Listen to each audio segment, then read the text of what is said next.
Эрүүл байна уу? Эмц юм яа. Тэгэхээр идэвхтэй дасгал хөдөлгөөн та бидний амьдрал зайлшгүй хэрэгтэй сэдвээр ярих гэж байна.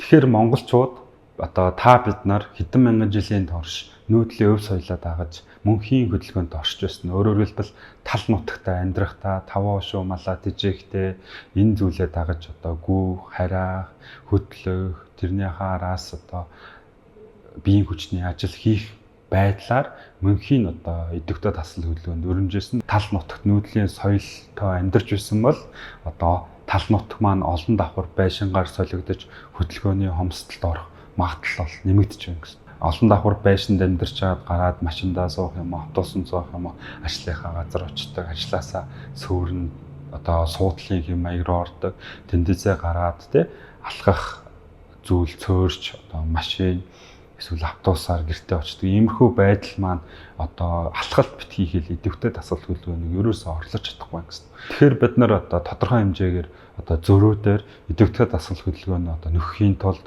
7 хоногт одоо 2-оос дээш удаа гүүх юм уу, аль эсвэл заалан тоглох юм уу, аль эсвэл фитнес спортоор хичээлэх юм уу. Өөрөөр хэлбэл дундаас дээш эрчимтэй дасгал хөдөлгөөнийг 7 хоногт 2-оос багагүй удаа хийх нь бол судалгаагаар бол идэвхтэй дасгал хөдөлгөөн сайн байна гэж үздэг. Тийм ч учраас Дэлхийн эрүүл мэндийн байгууллага бол 7 хоногт 2 удаа дунд эрчмээс дээш дасгал хөдөлгөөнийг бол хийхийг зөвлөдөг.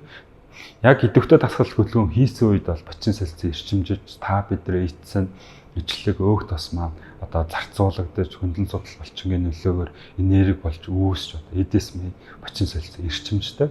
Үүнийгээ дагаад цуснд өөх тосны хэмжээ буур, сахар маань зөв зарцуулагдаж бензин дуржиж таргалтаас одоо урьдчилан сэргийл ач холбогдолтой байдаг.